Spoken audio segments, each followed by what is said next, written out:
Bom dia! Hoje é dia 1º de maio e vamos para o nosso devocional do dia, em que eu leio Manhã e Noite de Charles Spurgeon. Mas antes, vamos começar com a nossa oração. Jesus, Pai querido, que o Senhor esteja presente do começo ao fim deste devocional, que o Senhor traga para essa live todos que precisam ouvir essas reflexões sobre a sua palavra, que se encontra em Cântico dos Cânticos, capítulo 5, versículo 13, e Cântico dos Cânticos, capítulo 2, versículo 1. Espírito Santo, se for necessário, que o Senhor coloque em minha boca qualquer palavra para esse devocional. Agradeço por estar conosco nesse dia. Amém, amém, amém. Vamos lá, hoje o livro base do devocional da manhã e da noite é o mesmo, Cantares de Salomão, provavelmente junto com Salmos, o livro que o Spurgeon usou mais nesse devocional de manhã e noite. E vamos lá, Cantares de Salomão. Já que o livro tem dois nomes, Cantares de Salomão, Cântico dos Cânticos, é o mesmo livro. Circunstância da escrita. Cantares de Salomão é um dos livros mais peculiares e difíceis do Antigo Testamento. O nome de Deus aparece em algumas versões antigas apenas uma vez em todo o livro, no capítulo 8, versículo 6. O livro não é mencionado no Novo Testamento. A descrição expressiva do amor entre um homem, Salomão, e uma mulher sulamita levou muitos cientistas, especialmente nos tempos modernos, a conclusões muito negativas. Alguns duvidam que Salomão seja o autor e que o livro seja uma obra inteira. Até mesmo se pergunta se o livro deveria ter um lugar no cânon das Sagradas Escrituras. No entanto, essa questão nunca surgiu com os judeus. É verdade que a tradição do Talmud diz que Ezequias é o autor do livro, provavelmente porque durante sua época muitas tradições antigas do primeiro período de reis vieram a ser homenageadas. Mas o lugar de Cantares de Salomão no cânon hebraico do Antigo Testamento sempre foi na terceira parte principal, que são os escritos do hebraico Ketubim. Aqui o livro pertence aos 5 rolos do hebraico Megigot, para dias de festas especiais, dia de festa especial, e foi lido no 8º dia da Páscoa. O nome Cantares de Salomão é uma comparação absoluta em hebraico, que significa tanto a quanto mais bela canção. O primeiro versículo já menciona Salomão como autor. Podemos dizer, ao estilo de Salomão, encontramos isso mencionado 7 vezes, e além disso, 3 vezes o título rei. De acordo com 1 Reis 4, versículos 32 e 33, Salomão escreveu 1005 canções e ele tinha um profundo conhecimento da natureza. Apenas essa canção de Salomão foi preservada. A música, menciona 22 nomes de plantas e 15 nomes de animais. Como Salomão reinou por volta de 970 a 931 a.C., a época desse livro deveria ser fixado em meados do século X. O Cantar de Salomão tem uma composição uniforme, visto que ao longo do livro as seguintes pessoas aparecem repetidamente: o noivo, a noiva, as filhas de Jerusalém. Refrões semelhantes podem ser encontrados no início e no fim de certos parágrafos. A menção sétupla do nome Salomão também seria um refrão. O objetivo da escrita. Os expositores de Cantares de Salomão têm diversas maneiras de pensar, tanto nos tempos antigos como nos modernos. Alguns acham que o livro está descrevendo o amor do rei Salomão por uma pobre pastorinha. Uma versão dessa opinião diz que a menina já foi prometida a um pastor e permaneceu fiel a ele, apesar da vontade do rei. Outros pensam que o livro é uma coleção de até 30 poemas de amor ou de casamento. Finalmente, há quem pense que a origem se encontra no hino do culto babilônico de Tammuz, que é a idolatria. A pessoa da Sulamita também suscitou muitas suposições, mas todos desejavam um firme alicerce escriturístico. Com base nas escrituras, podemos concluir que, embora Salomão tivesse 1000 esposas, seu coração não estava satisfeito. Apenas uma simples pastorinha, foi capaz de dar-lhe o amor e a alegria e a satisfação que, segundo os pensamentos de Deus, deveriam controlar e dominar a relação entre a mulher e o homem. Isso nos leva à questão de qual propósito o Espírito Santo está perseguindo no livro. Lá, novamente, encontramos uma variedade de pensamentos. Os judeus sempre viram uma descrição do amor de Jeová por seu povo Israel. Os pais da igreja o interpretam pelo amor de Cristo por sua igreja. No início da cristandade, explicação adicional diz que o livro contém canções que o amor conjugal é glorificado. Não considerando a causa externa, o assunto do livro só pode ser a relação do remanescente judeu fora de Israel com seu rei, o Messias. É claro que a Assembleia de Deus também é uma noiva, mas é a noiva, a esposa do Cordeiro.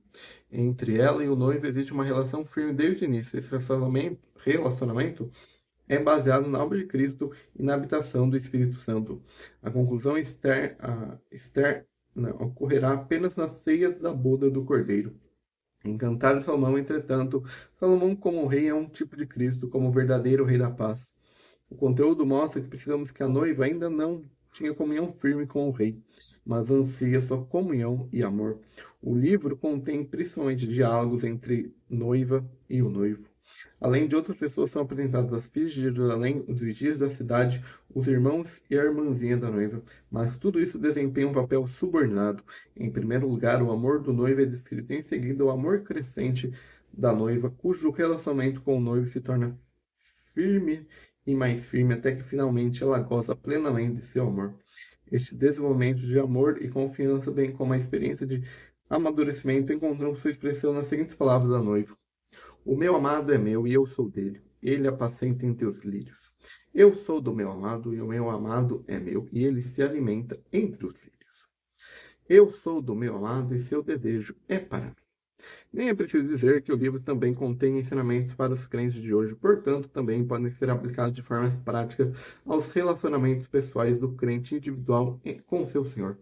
Peculiaridades. A linguagem de Cantar de Salomão. Como judeus ortodoxos, encontramos a velha tradição em que homens com menos de 30 anos não deveriam ler Cantares de Salomão. Ao mesmo tempo, os judeus contaram os livros entre os mais sagrados e, portanto, o estimaram muito. Essa atitude também se aplica a nós. Cantares de Salomão é um livro de poesia oriental, que é marcado por uma linguagem pitagórica especial. Aqui é a linguagem pitagórica do amor, cheio de expressões floridas, sentimentais e às vezes muito vivas, mas nenhum oriental, nenhum hebreu considerava esse livro uma descrição de paixão voluptuosa. Tal julgamento estava reservado para uma civilização ocidental cristã, que até meados do século XX tornava tabu tudo que era sexual. A noiva em Cantar de Salomão. Os profetas do Antigo Testamento frequentemente chamavam o povo de Israel de esposa de Jeová, que se tornou infiel e, portanto, foi rejeitada. Por causa da divisão de Israel após a morte de Salomão, dois reinos surgiram, a parte do sul com Jerusalém e a parte norte com Samaria como capital. Esses dois reinos que surgiram no reino materno são chamados de filhos de uma só mãe em Ezequiel 23. Cantar de Salomão menciona a mãe, bem como a irmã da noiva. Portanto, encontramos duas imagens diferentes de Israel. Por um lado, o retorno de todo Israel a Jeová nos últimos dias é comparado ao restabelecimento de uma esposa infiel. Por outro lado, o remanescente crente de Judá é comparado a uma jovem e bela noiva, unida ao rei e o Messias. Nos livros de Ruth, também a mãe Noemi é retratada como o povo infiel de Israel, enquanto a jovem Ruth, que é casada com Boaz, o ancestral do rei da paz, é comparada ao remanescente judeu crente. Agora isso significa que Cristo tem duas esposas, que o remanescente crente de seu povo terreno e a esposa celestial, a Assembleia? Essa conclusão não se justifica pelas seguintes razões. Diferentes ilustrações sobre o relacionamento diverso de épocas totalmente diferentes, sobre a lei no Antigo Testamento e sobre a graça no Novo Testamento são mencionados. O noivo no Antigo Testamento é Jeová, respectivamente seu ungido o Messias, enquanto no Novo Testamento é o Cordeiro. Finalmente, a união do Messias e sua noiva terrestre acontece após seu aparecimento na Terra, enquanto o casamento do Cordeiro acontecerá mais cedo no céu. Visão geral do conteúdo, a gente vai ler sobre o capítulo 2, versículo 1, certeza de amor, e o capítulo 5, qual que é o? 13, do 2 ao 16, canção de Salomão. Ministros, diáconos e anciões podem ser todos sábios, mas se a sagrada pomba partir do o espírito de contento entrar, tudo estará acabado para nós. Irmãos, nosso sistema não funcionará sem o Espírito de Deus e fico feliz que não funcione, pois suas paralisações e quebras chamam a nossa atenção para o fato de sua ausência. Nosso sistema nunca teve a intenção de promover a glória de padres e pastores, mas foi planejado para educar cristãos viris que não tornaram sua fé em segunda mão. E essa é a introdução do livro Cantares de Salomão, Cântico dos Cânticos da Bíblia Spurgeon. E agora vamos para o nosso devocional do dia, começando lendo o devocional da manhã. As suas faces são como um canteiro de bálsamo, como colinas de ervas aromáticas. Cântico dos Cânticos, capítulo 5, versículo 13. Eis que chegou o mês florido, que lá na Inglaterra é primavera, e para nós é, é, é outono aqui. Mas o Spurgeon escreveu na época dele, escreveu para pessoas da época dele. Escreveu baseado no calendário do ano que ele escreveu. Então, para nós é um outono, mas para ele era uma primavera. Os ventos de março e as chuvas de abril fizeram seu trabalho. E a terra está toda ornada de beleza. Venha, minha alma, coloque sua roupa de feriado e saia para reunir buquês de pensamentos celestiais. Você sabe para onde ir, pois o canteiro de bálsamo lhe é bem conhecido. Você tem sentido com frequência o perfume de ervas aromáticas e quer ir logo ao seu bem-amado e encontrar toda a beleza e toda a alegria nele? Aquele rosto tão rudemente ferido com uma vara frequentemente orvalando com lágrimas de compaixão, então profanado com cuspes. Aquele rosto, quando sorriu com misericórdia, é com fragrância aromática para o meu coração. Tu não esconda tua face de vergonha e da cuspida, ó Senhor Jesus. É por isso que será o meu maior prazer louvar-te. Aquele rosto foi sulcado pelo arado da dor e ruborizado com linhas de sangue da tua cabeça coroada com espinhos, tais marcas com amor ilimitado do encantamento. Minha alma muito mais que colunas de perfume, se eu não puder ver todo o meu semblante, que eu veja um lado de sua face, pois o meu menor vislumbre dele é extremamente refrescante. Para o meu sentido espiritual, proporciona uma variedade de prazeres. Em Jesus, encontro não apenas fragrância, mas um canteiro de bálsamo. Não uma flor, mas todos os tipos de doces flores para mim. Ele é a minha rosa e meu lírio, e a vontade do meu coração, e meu cacho de hena. Quando ele está comigo, é o maio o ano inteiro, e minha alma segue em frente para lavar seu rosto alegre no orvalho matinal, a sua graça, e para controlar com o canto dos pássaros de suas promessas. Precioso Senhor Jesus, faz-me conhecer a bem-aventurança que habita na comunhão permanente e interrupta contigo. Sou um pobre e inútil, cujo rosto tu te dignas a beijar. Ó, permita-me devolver o teu beijo com os meus lábios. E esse é o devocional da manhã, sobre a primavera que vem na nossa vida, depois do deserto, como o Spurgeon se cita aqui, os ventos de março, a chuva de abril, mas a primavera vem. E agora vamos ler o devocional da noite. Eu sou a rosa de Saron. Cântico dos Cânticos, capítulo 2, versículo 1. Que quer que eu possa existir da beleza no mundo material, Jesus Cristo possui no mundo espiritual, num grau 10 vezes maior. Entre as flores, a rosa é considerada a mais doce, mas Jesus é infinitamente mais belo do jardim da alma do que a rosa pode ser nos jardins da terra. Ele assume o primeiro lugar com o mais belo entre 10.000. Ele é o sol de todas as outras, são as estrelas do céu e os dias são escuros em comparação com ele, pois o rei em sua beleza transcende a tudo. Eu sou a rosa de Saron. Esta era a mais bonita e mais rara das rosas. Jesus não é apenas a rosa, ele é a rosa de Saron, assim como ele chama a sua justiça de ouro, e então acrescenta o ouro de Ofir, o melhor entre os melhores.